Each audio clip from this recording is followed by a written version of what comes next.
Anda bisa bergabung bersama kami untuk menyampaikan pertanyaan atau komentar terkait dengan harapan kita untuk mendapatkan legislator yang berkualitas. Mas Arief, saya tidak perlu pertanyakan militansi Anda dan dari tahun zaman Orde Baru Anda sudah merah ternyata ya. Tapi bagi teman cincin coba lihat cincinnya. Woi, semuanya merah. Untung kita nggak pakai red screen ya. Kalau red screen bolong semua gitu kan. Tapi bagi teman-teman Anda yang lain yang karena dia ada di situ karena situasi memungkinkan dalam konteks kompromi tadi, kan tidak boleh juga kita kesampingkan dia sudah memberikan kontribusi bagi partai. Itu bagaimana? Ya, saya kira kan ada assessment ya yang dilakukan oleh DPP partai misalnya untuk DPR RI. Apakah selama menjadi anggota DPR rajin atau tidak ya? Kemudian sejauh mana kepatuhannya menjalankan keputusan-keputusan kebijakan-kebijakan partai yang penting dan strategis dan lain sebagainya. Jadi akan banyak penilaian. Itulah yang kemudian nanti hasilnya adalah pada saat pencalekan nanti itu akan dilihat kembali ya untuk dijadikan sebagai dasar apakah seseorang itu masih pantas untuk dicalekan. Kalau masih pantas dicalekan, apakah harus ada dalam skala prioritas atau tidak. Berarti kan proses verifikasinya penting. Ya kan? Kita sudah lakukan. Verifikasi ini kan dari partai politik pintu awal sebelum masuk ke lembaga pemilihan umum, begitu kan? Nah, bagaimana biar nanti tahap awal dari hulu ke hilir itu bisa dijaga?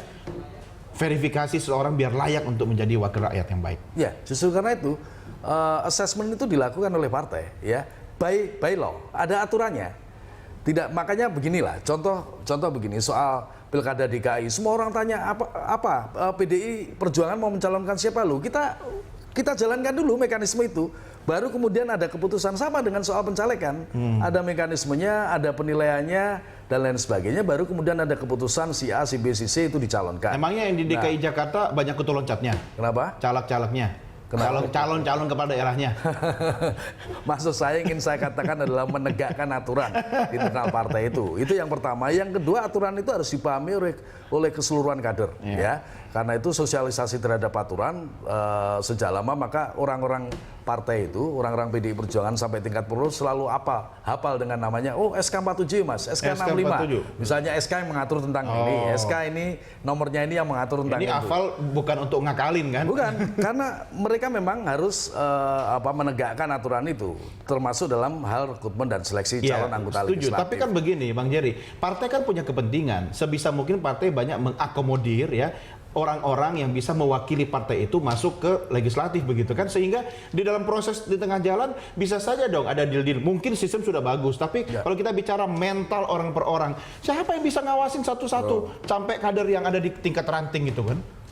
Iya, saya kira itu memang sulit ya. Artinya dengan banyaknya orang kan tetap aja pasti ada orang-orang di sana yang punya motif-motif yang bisa saja berbeda dengan apa yang menjadi garis perjuangan partai ya.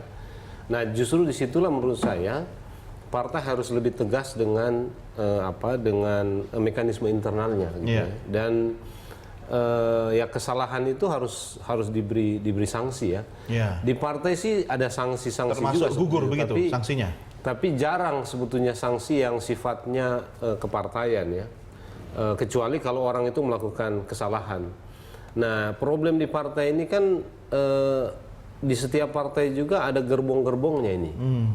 Gitu. Jadi orang itu akan kelihatan diberi ruang itu ya kalau gerbong di partai itu juga sedang running dengan partai itu gitu. Jadi faktor-faktor seperti ini menurut saya ya juga ikut berpengaruh terhadap proses-proses rekrutmen caleg-caleg ya. Berarti kan internal partai yang harus kawal itu kan. Nah, sementara saya kira partai beda-beda bisa melakukan itu gitu ya.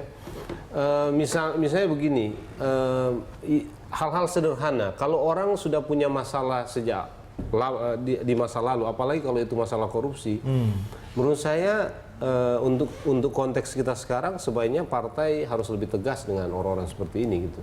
Tapi kan memang kadang-kadang partai dilema karena orang-orang seperti ini secara hukum atau secara regulasi sudah bisa gitu ya. Lalu orang-orang ini juga punya jasa yang besar terhadap partai di masa lalu. Seringkali yang begini membuat partai agak dilematis. Padahal kan pilihannya bisa orang ini bisa jadi tetap pekerja partai tapi jangan bekerja di areal publik gitu. Artinya menjadi anggota legislatif atau dicalonkan menjadi anggota legislatif atau apa saja gitu.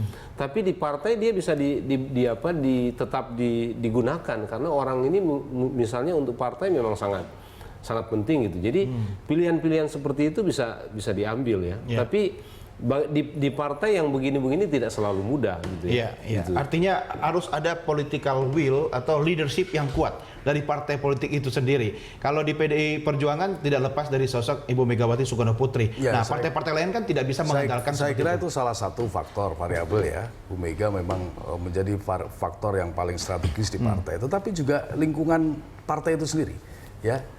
Baik iklim politik maupun sistem yang saya katakan tadi. Jadi kita ini supaya tidak kontradiktif ya, tidak logikanya itu tidak paradoks. Di satu sisi kita ingin cari anggota DPR yang baik-baik, yang hebat-hebat, yang altruisme sosial, politik, ekonominya tinggi. Tapi pada sisi yang lain sistemnya memang mendorong membuka ruang untuk pragmatis, untuk transaksional. Ya, jadi aneh. Kita minta misalnya begini. DPR jangan pragmatis, jangan transaksional, tetapi kemudian kita ajarkan juga kalau ketemu anggota DPR mintanya duit, ya, tidak kebijakan, program, bagaimana merubah keadaan dan sebagainya. Nah, yang begini-beginilah yang harus kita selesaikan dengan sistem. Salah satunya adalah dengan perbaikan dan penyempurnaan undang-undang. Maka misalnya pertanyaannya adalah kalau sistem kita ini masih pakai proporsional daftar terbuka dengan kompetisi bebas, apakah bisa menjamin misalnya perbaikan dari aspek kualitas? Saya kira juga tidak, karena memang cost politiknya sangat mahal sekali. Lah kalau begitu akan memberikan insentif bagi tumbuh berkembangnya korupsi, tidak hanya di DPR tetapi di semua institusi di Republik. Oke, baik. Kita akan lanjutkan di segmen berikutnya. Oh, ternyata waktunya sudah. Saya saking bersemangatnya. Tapi satu pertanyaan sebelum kita akhiri. Kalau misalnya nanti nih Mas Arief yang harus jawab nih ya.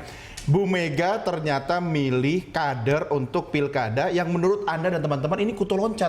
Gimana?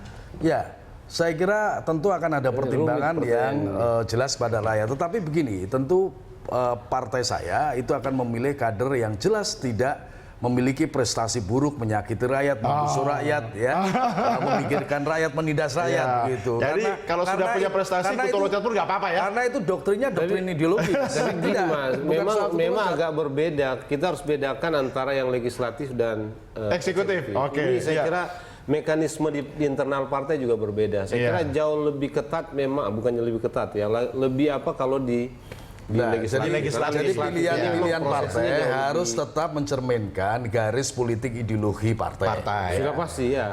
Mekanisme partai ini kan pertanyaan penutup saja. Kita kan bahas tadi legislator kan. Hanya pro rakyat yang dipilih, yang diusung harus pro rakyat juga. Iya, setuju.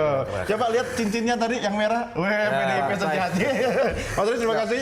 Ya, Bang Jari terima kasih. Sukses buat Anda. Ya, dan pemirsa, inilah akhir jumpa kita dalam Prime Time Talk. Jangan lupa Anda bisa menyimak program kami Connect 360 yang akan dibawakan oleh rekan kami Ahmad Purodi.